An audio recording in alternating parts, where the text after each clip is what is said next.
नमस्कार विद्यार्थियों, आज हम जिस टॉपिक पे चर्चा करेंगे उस टॉपिक का नाम है वैदिक कालीन साहित्य। वैदिक कालीन साहित्य जो है उसके अंतर्गत चारों वेद, उन वेदों के ब्राह्मण ग्रंथ, आरण्यक, उपनिषद और वेदांत, इसके बारे में आज हम विस्तार से चर्चा करेंगे।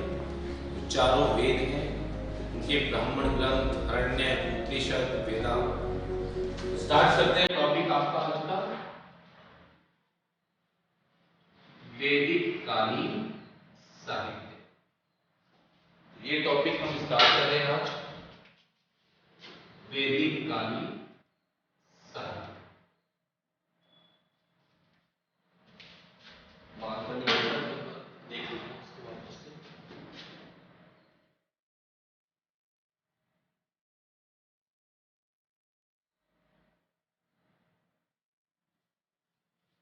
विद्यार्थियों, वैदिक कालीन साहित्य के अंतर्गत हम सबसे पहले स्टार्ट करते हैं वेद। वेद शब्द जो है ये विद धातु से बना है और वेद का अर्थ होता है ज्ञान। ये आपको बताया हुआ है। कुल वेदों की संख्या कुल कितनी है? 4 है। तो हम सबसे पहला वेद स्टार्ट करते हैं, कौन सा? ऋग्वेद। सबसे पहला वेद जो हम डिस्कस कर रहे हैं आज वो है ऋग्वेद। ऋग्वेद जो है ये विश्व का सबसे प्राचीनतम क्या माना गया है? साहित्य। पूरे विश्व का सबसे प्राचीनतम साहित्य ये ऋग्वेद को ही माना गया। नेक्स्ट चीज जो है, पतंजलि ने महाभाष्य ऋग्वेद की कुल 21 शाखाओं का उल्लेख किया। अब 21 शाखाओं से मतलब क्या, या शाखाओं से मतलब क्या? तो वेद जो है इनको बोलते हैं श्रुति। श्रुति का अर्थ होता है सुन। वेद जो है हजारों सालों तक सुनकर याद रखे गए। ठीक है, वैदिक आर्यों के पास स्वयं की लिपि नहीं थी, तो हजारों सालों तक ये सुनकर याद रखे गए, फिर इनको लिखने का काम प्रारंभ। तो ये 21 शाखाओं से मतलब क्या है? शाखाओं से यानी कि ऐसे 21 समूह थे ऋषि मुनियों के जिन्होंने इनको सुन के याद रखा। ऐसा नहीं कि पर्टिकुलर कोई एक ऋषि मुनि ही जानता हो ऋग्वेद क्या है। ऐसे 21 शाखाओं के मुनि थे, ये ऐसे बनते। ठीक है। और चक्रव्यूह के द्वारा इसकी कुल 5 शाखाओं का उल्लेख है। यानी ऋषि मुनियों के ऐसे 5 समूह थे जिनको ऋग्वेद कंठस्थ याद था। तो इसी को प्रमाणिक मानते हैं कि ऋग्वेद की कुल कितनी शाखाएं थी मित्रों? 5 शाखाएं। अब ये 5 शाखाएं कौन कौन सी? ये थी शाकल, वाष्कल, मांडुक्यम, शंखायन और आश बलायन। ये ऋग्वेद की कुल कितनी शाखा थी मित्रों? 5 शाखाएं। और इन 5 शाखाओं में से केवल जो शाकल शाखा है इस समय यही उपलब्ध है। केवल शाकल शाखा जो है यही उपलब्ध है हमारे पास। क्लियर? वापस देखिए, वेद शब्द जो है ये बना है विद धातु से। विद का अर्थ होता है ज्ञान। पहला वेद जिस पे डिस्कस करेंगे वो है ऋग्वेद। तो ये विश्व का सबसे प्राचीनतम साहित्य माना गया है। पतंजलि ने महाभाष्य में इसकी 21 शाखाएं लिखी है। चक्रव्यूह ने इसकी 5 शाखाएं। यानी ऐसे समूह थे ऋषि मुनियों के जिन्होंने इस वेदों को देवताओं से सुना। इन 5 शाखाएं में शाकल शाखा जो है वर्तमान में हमारे पास में यही उपलब्ध है। ठीक है, वर्तमान में हमारे पास में जो उपलब्ध शाखा है वो कौन सी है? शाकल शाखा। ठीक है, नेक्स्ट डिस्कस करते हैं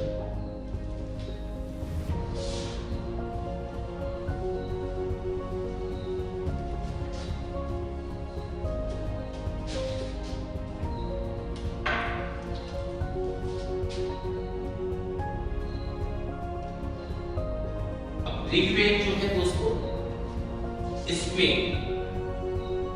कुल 10 मंडल है। 10 मंडल है, 1028 सूक्त।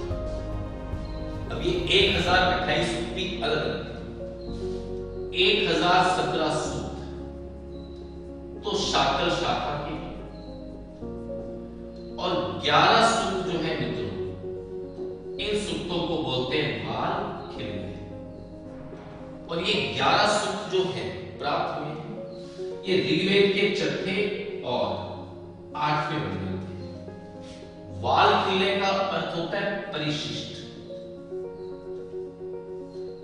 या ऋग्वेद में इसी को संज्ञा भी कहा है। परिशिष्ट यानी कवर पेज के 11 सूक्त हैं। ऐसे टोटल कुल ये सूक्तों की संख्या हो जाती है 1028। मेन सूक्त जो है दोस्तों, वो इसमें 1017 ही है, शाकल शाखा। ठीक है, तो कुल 10 मंडल है।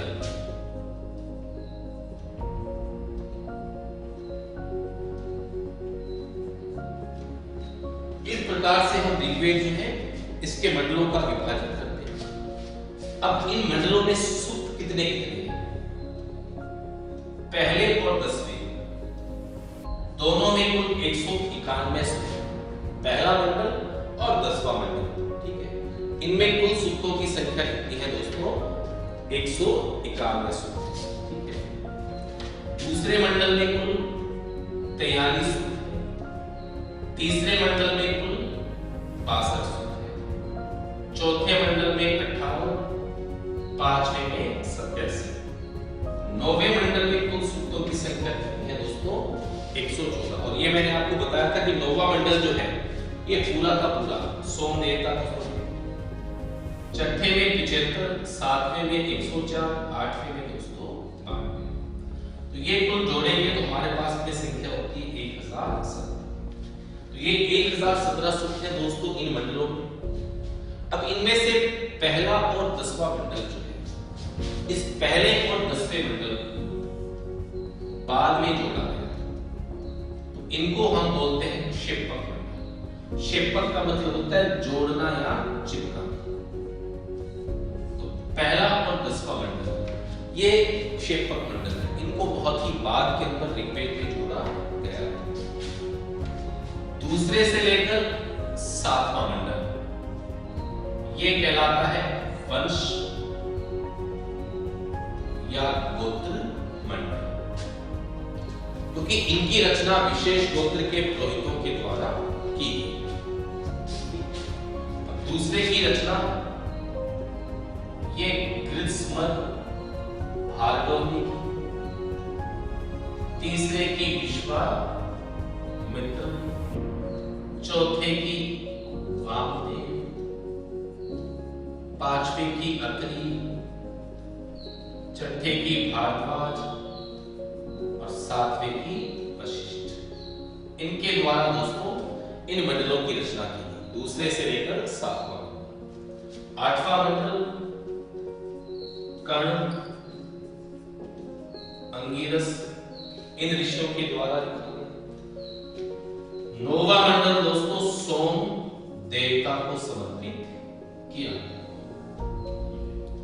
10वां मंडल, तो 10वां मंडल हालांकि बाद में जोड़ा गया है, इतना ध्यान रखना। 10वां मंडल जो है ये बाद में जोड़ा गया है, लेकिन ऋग्वेद के जो महत्वपूर्ण सूक्त है दोस्तों ये इसी 10वें मंडल के अंदर लिखे गए हैं। ठीक है, जैसे 10वें मंडल के अंदर एक सूक्त आता है पुरुष सूक्त, वर्ण व्यवस्था का उल्लेख है, नासदीय सूक्त। तो नासदीय सूक्त जो है इसी में सबसे पहले हमको एकेश्वरवाद का साक्ष्य प्राप्त है। नासदीय सूक्त जो है इसी में सबसे पहले निर्गुण ब्रह्म का उल्लेख है। एक चीज याद रखना, ऋग्वेद में कहीं पर भी जो ब्रह्मा देवता है, ब्रह्मा देवता का उल्लेख है, ये निर्गुण ब्रह्म का उल्लेख हुआ है, यानी एकेश्वरवाद। इसी के अलावा महत्वपूर्ण था नदीय सूक्त, जिसमें विभिन्न नदियों का उल्लेख किया गया है। वापस देख लीजिए इस चीज को। ऋग्वेद में कुल मंडलों की संख्या है 10। 1017 सूक्त शाकल शाखा के और 11 सूक्त बाल खिलने, और जो बाल खिलने सूक्त है दोस्तों वो छठे और 8वें इन मंडलों में मिलते हैं। बाल खिलने का मतलब होता है परिशिष्ट यानी कवर किया, जिसको रिपीट किया। तो ऐसे कुल सूक्तों की संख्या हो गई है 1028। 1017 ये सूक्त है। पहले और 10वें में 151, इसमें 43, इसमें 62, 58, 87, 75, 104, बाद में 114। 9वें मंडल के जो पूरे 114 सूक्त है दोस्तों, वो पूरे के पूरे सोम देवता को समर्पित किए। 10वें और पहले को बोलते हैं क्षेपक मंडल, क्योंकि इनको बाद में जोड़ा गया। दूसरे से 7वां मंडल वंश या गोत्र मंडल, क्योंकि इनकी रचना विशेष गोत्र के पुरोहित के द्वारा। 10वां मंडल जो है ये दोस्तों बहुत महत्वपूर्ण है, क्योंकि इसी के अंदर है पुरुष सूक्त, इसमें वर्ण व्यवस्था का उल्लेख। नासदीय सूक्त, इसमें निर्गुण ब्रह्म यानी एकेश्वरवाद की धारणा का पता चलता है। नदीय सूक्त, नदीय सूक्त यानी कि जो नदियां हैं उनका उल्लेख है। ब्रह्मा का उल्लेख ऋग्वेद में नहीं है। लक्ष्मी का उल्लेख मिलता है। शिव का उल्लेख त्र्यंबक देवता के रूप में है, ठीक है। केशी सूक्त है ऋग्वेद का, तो ऋग्वेद के केशी सूक्त में जैन तीर्थंकरों का भी उल्लेख मिलता है। इस प्रकार से अब प्रत्येक वेद जो होता है, प्रत्येक वेद के ब्राह्मण ग्रंथ होते हैं। ऋग्वेद के भी ब्राह्मण ग्रंथ है। अरण्यक है, उसकी उपनिषद है।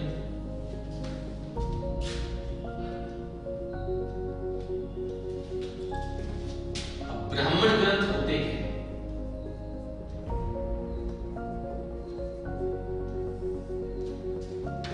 ब्राह्मण ग्रंथ से अर्थ है वैदिक साहित्य को समझने के लिए लिखा गया, ठीक है। तो ऋग्वेद के भी 2 ब्राह्मण ग्रंथ हैं।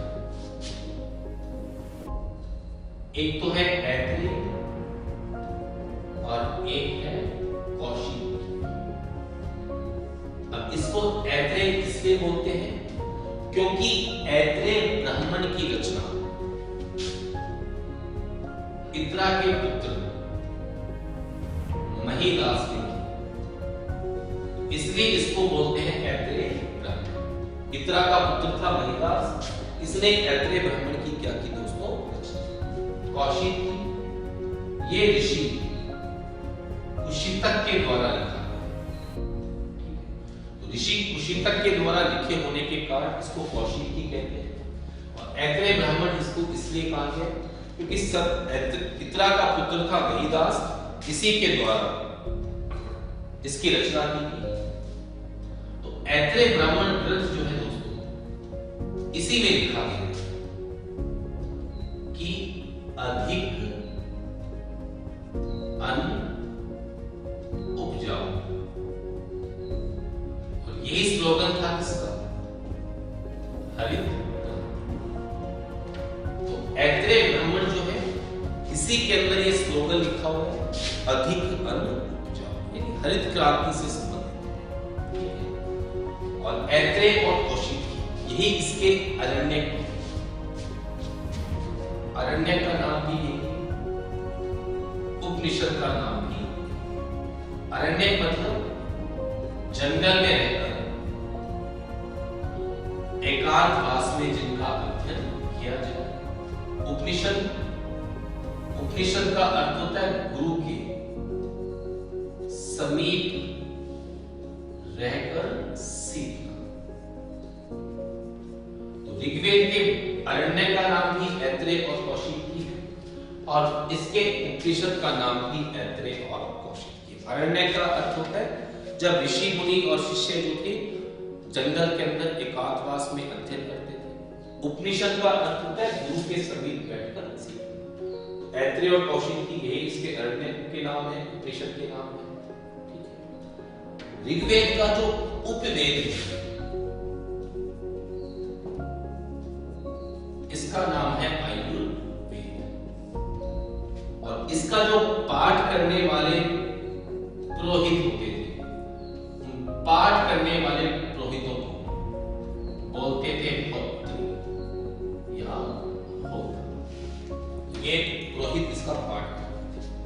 मैं वापस से ऋग्वेद के बारे में कुछ आपको डिस्क्राइब करता हूँ। ऋग्वेद को विश्व का सबसे प्राचीनतम साहित्य माना गया है। तो महाभाष्य में पतंजलि ने इसकी 21 शाखाएं लिखी है, चक्रवु ने इसकी 5 शाखाएं। अब शाखाओं से अर्थ क्या होता है, थोड़ा हम उसके बारे में डिस्कस कर लेते हैं। शाखाओं से अर्थ होता है कि ऋषि मुनियों का वो समूह जिसने इन ऋग्वेद को या वेदों को कंठस्थ याद रखा, देवताओं से सुनकर। क्योंकि वेदों के बारे में ये प्रचलित है या ये कहा जाता है कि ये अपरुष्य है, यानी इनकी रचना पुरुषों ने की, देवताओं ने की। देवता धरती पे आए, सुनाया ऋषि मुनि, इसलिए अपरुष्य भी कहा। तो ऋषि मुनियों के जिस समूह ने इसको सुना, उस समूह को शाखा कहा।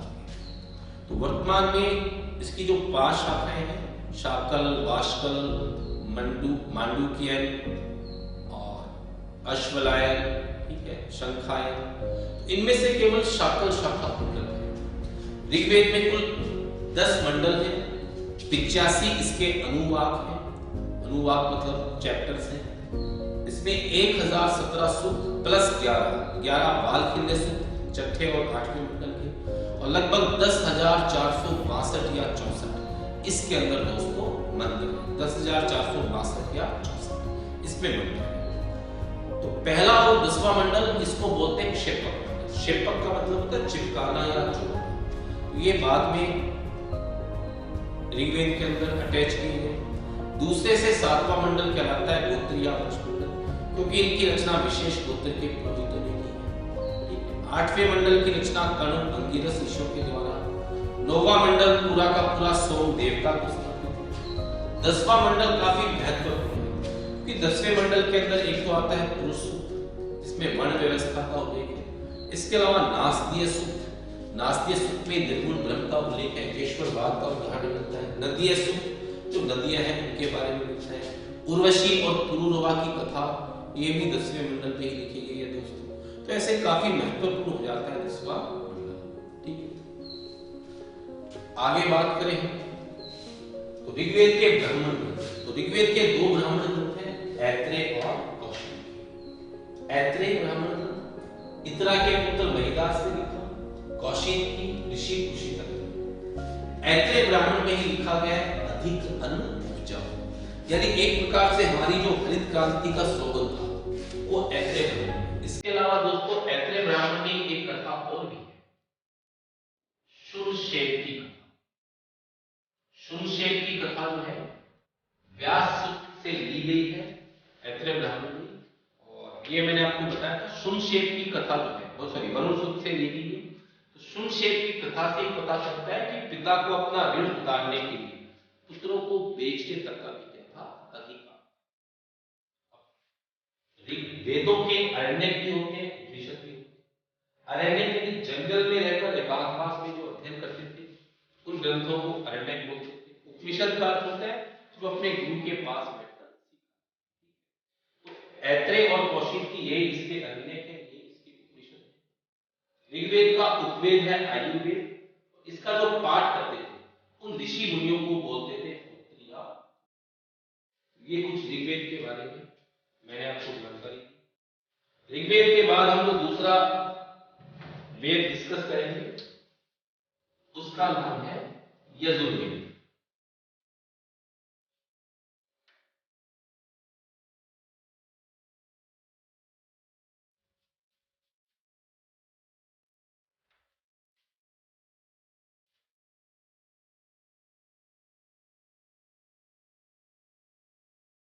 इसमें यजुर्वेद जो है इसमें कुल 1990 है क्या लिखे हुए हैं, 1990 इसके अंदर मंत्र लिखे हुए हैं। यजुर्वेद जो है इसकी 2 शाखाएं हैं। एक शाखा तो है कृष्ण यजुर्वेद, एक शाखा ये है शुक्ल यजुर्वेद।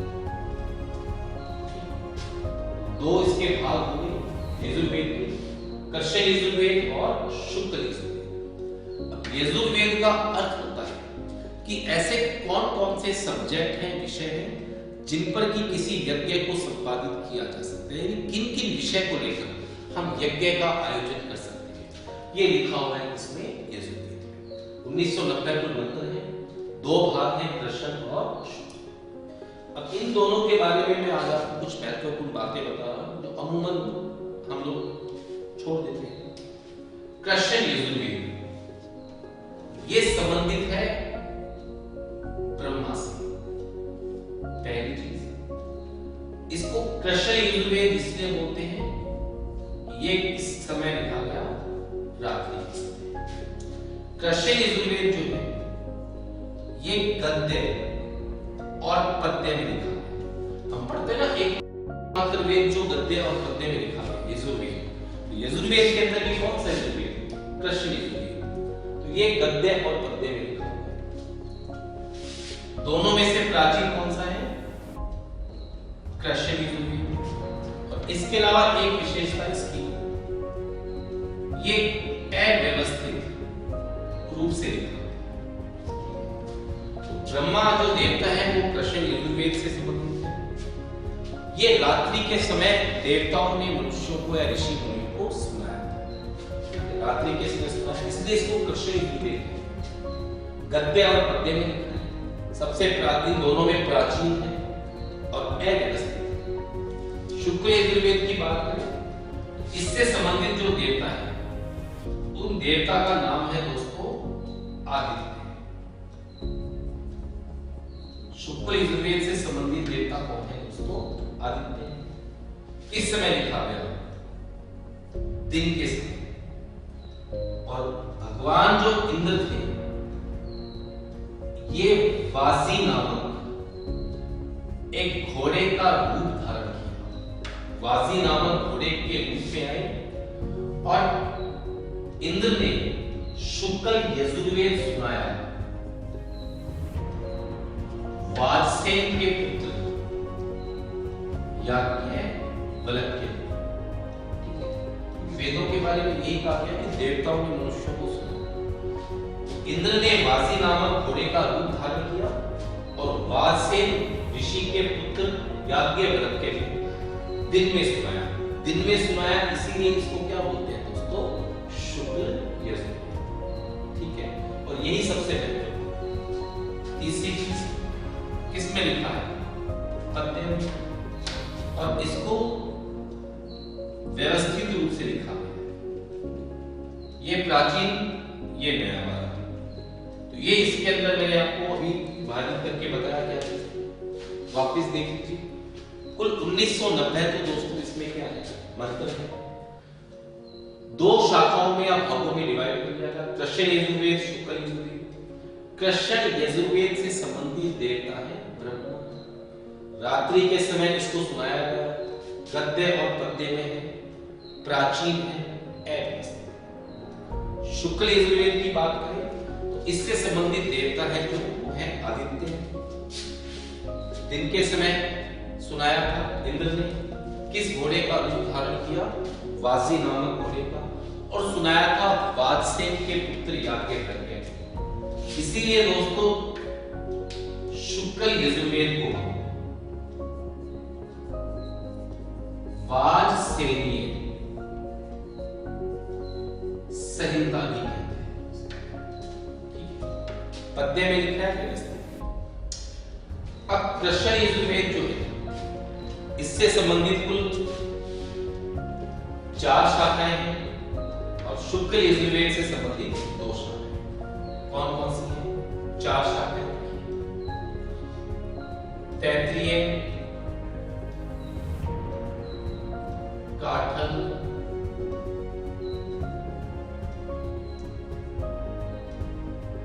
इसके अलावा है कपिष्ठल और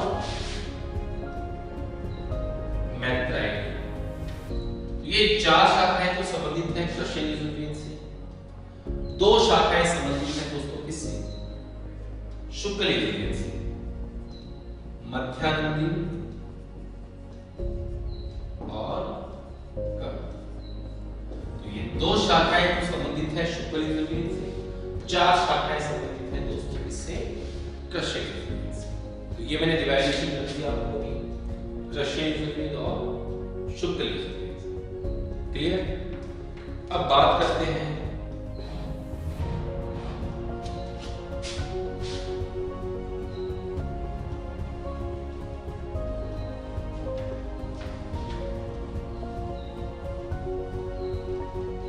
सबसे पहले डिस्कस करते हैं हम शुक्ल यजुर्वेद।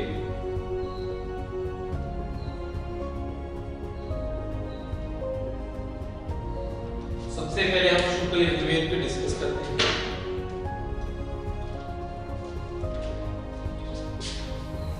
तो शुक्ल यजुर्वेद जो है दोस्तों,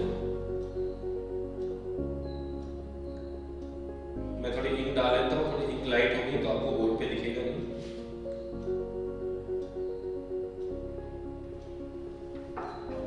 शुक्ल यजुर्वेद से जो संबंधित ग्रंथ है उस ग्रंथ का नाम है दोस्तों शतपथ ब्राह्मण।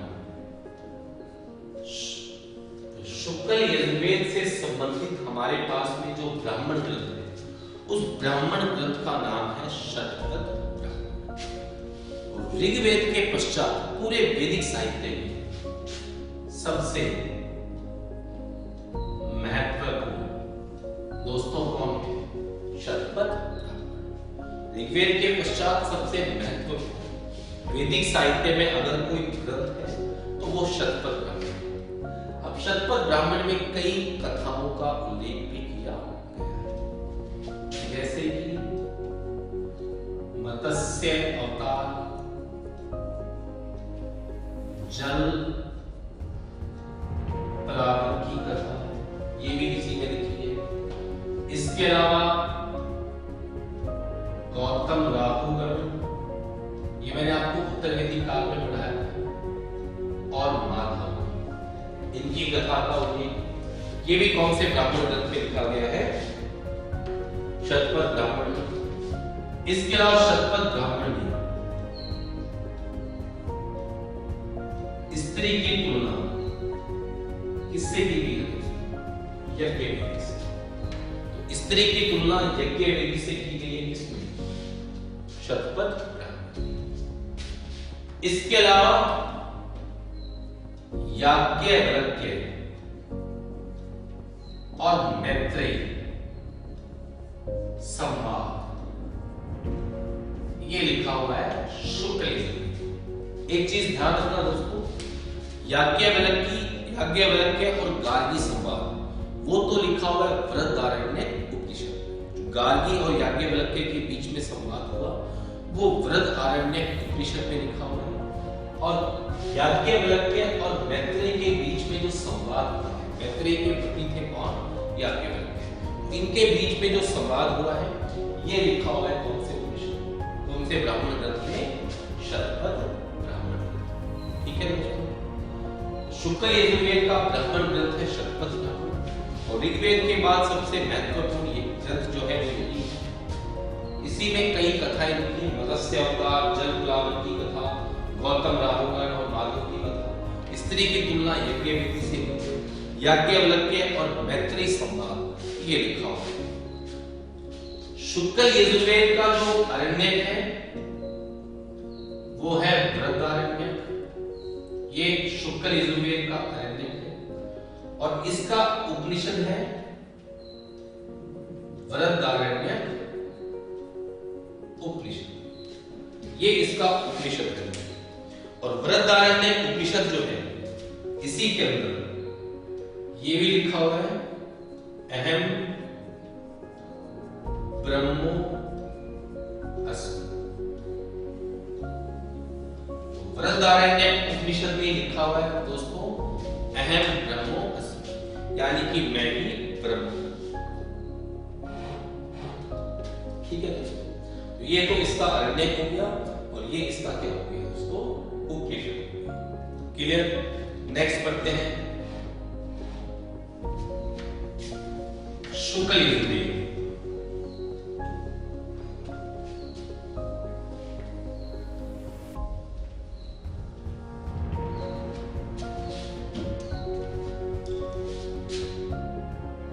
नेक्स्ट पढ़ते हैं कृष्ण यजुर्वेद।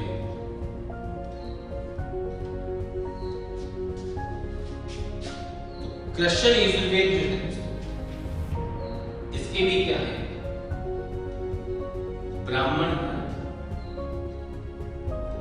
इसके भी दोस्तों क्या है, अरण्य, और क्या है इसके कृष्ण यजुर्वेद के बारे में भी हम डिस्कस करते हैं। तो कृष्ण यजुर्वेद में जो इसके उपनिषद है दोस्तों, ब्राह्मण ग्रंथ है, तैत्तिरीय ब्राह्मण, अरण्यक है तैत्तिरीय,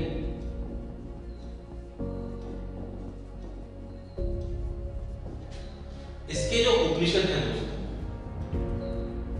एक तो है कठोपनिषद, श्वेताश्वर,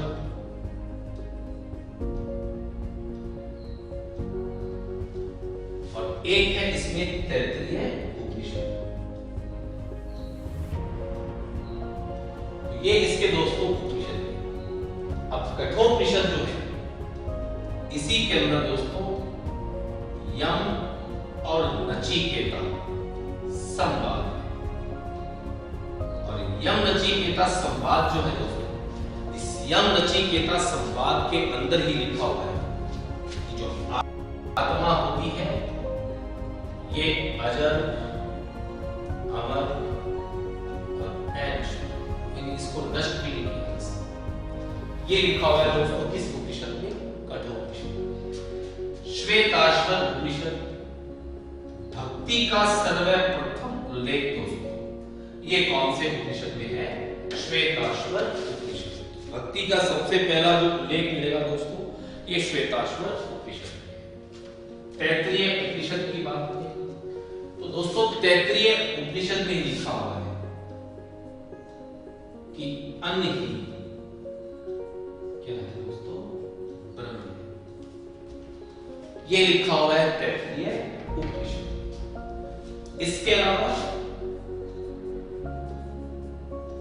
अतिथि देवो भव, ऐसा हम बोलते ना, अतिथि देवता होता है। ये भी कौन से उपनिषद में है, तैत्तिरीय उपनिषद। तो सेकंड ग्रेड, फर्स्ट ग्रेड, इनके हिसाब से बहुत इंपॉर्टेंट होता है वैदिक कालीन साहित्य। अब यजुर्वेद जो है इसका जो पाठ करते थे उन ऋषियों को बोला गया अथर्व। ये ऋषि जो थे ये पाठ करते थे दोस्तों इसका, यजुर्वेद का।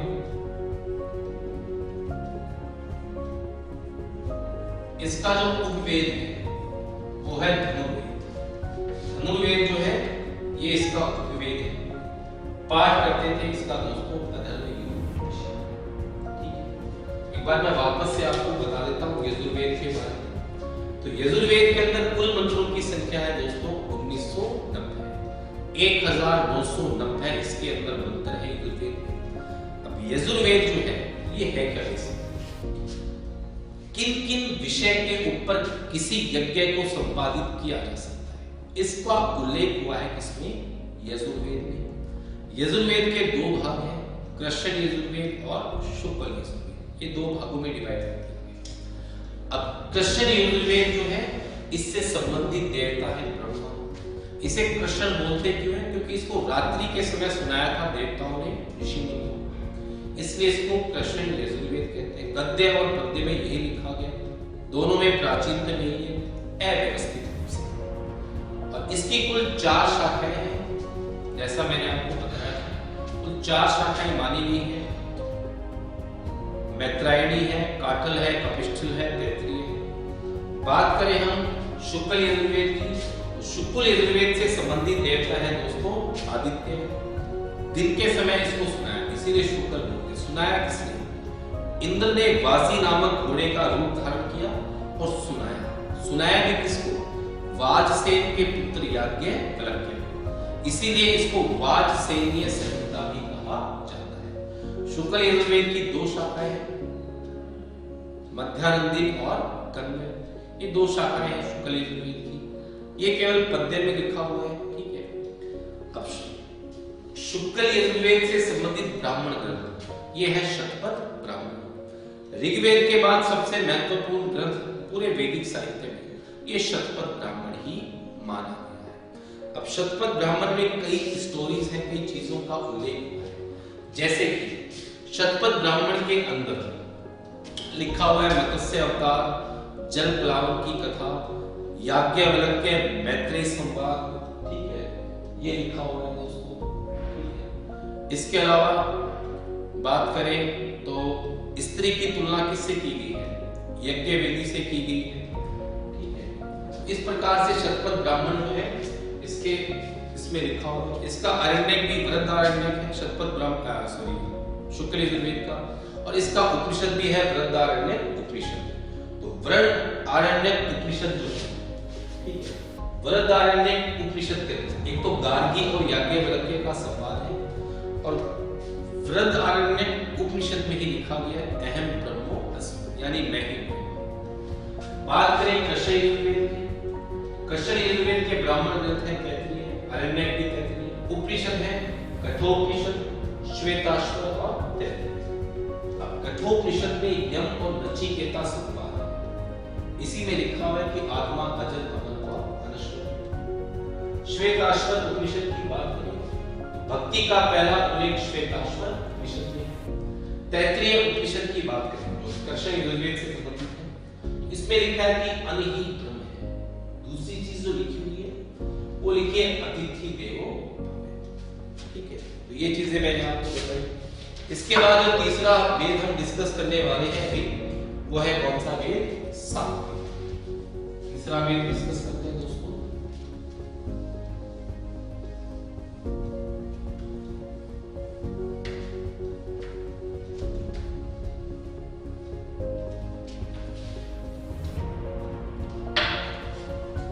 तो तीसरा वेद हम डिस्कस कर रहे हैं, उस वेद का नाम है दोस्तों सामवेद।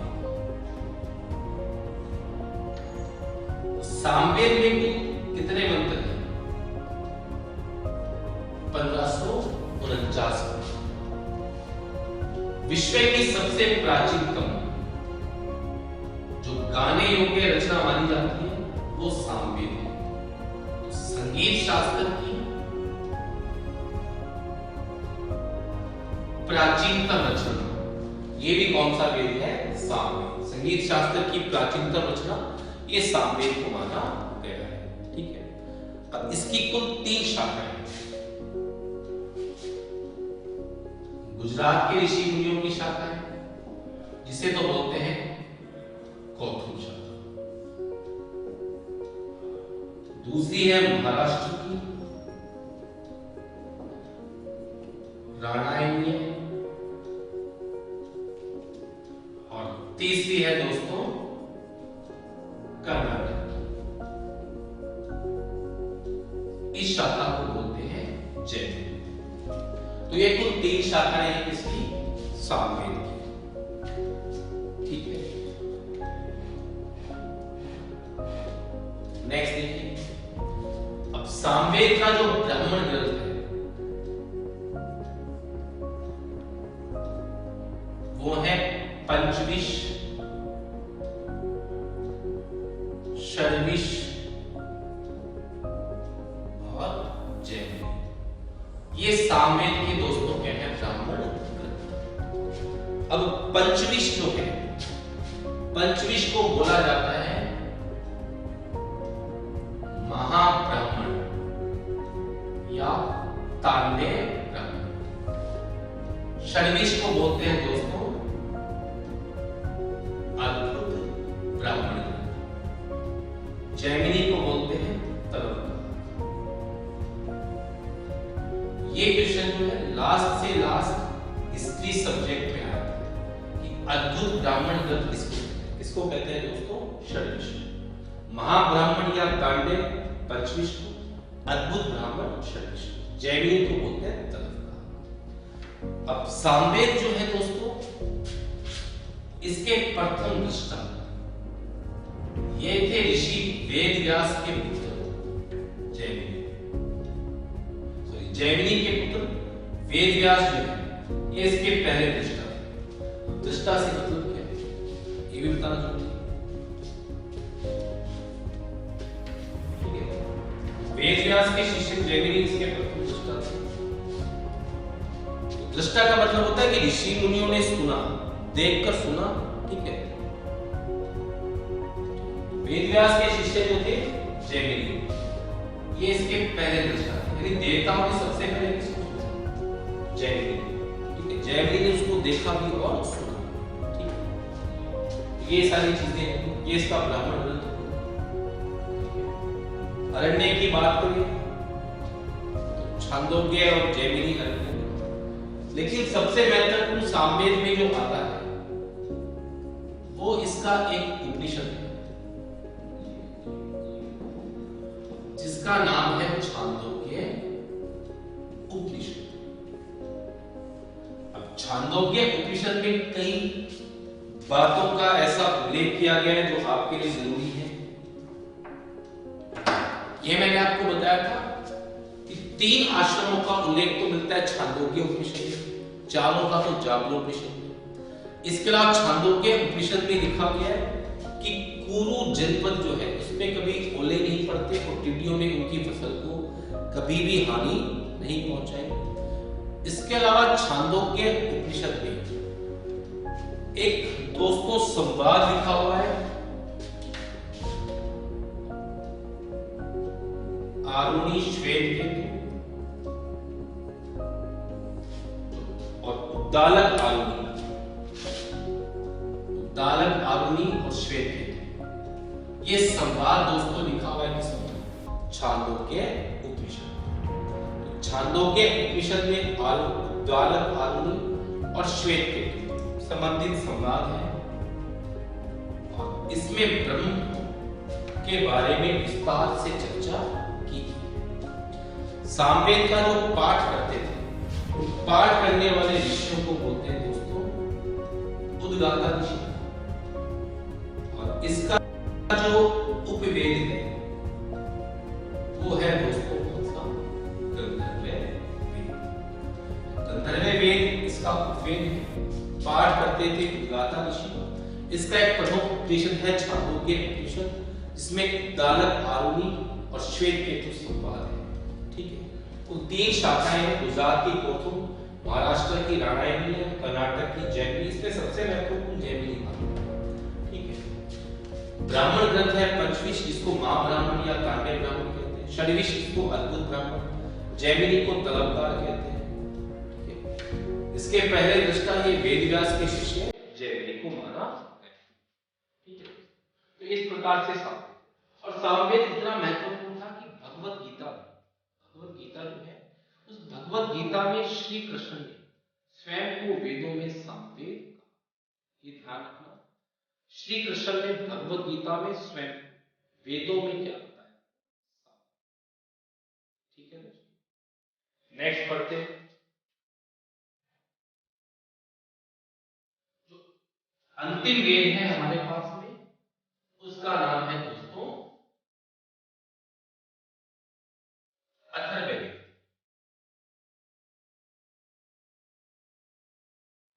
अंतिम वेद के बारे में डिस्कस करते हैं।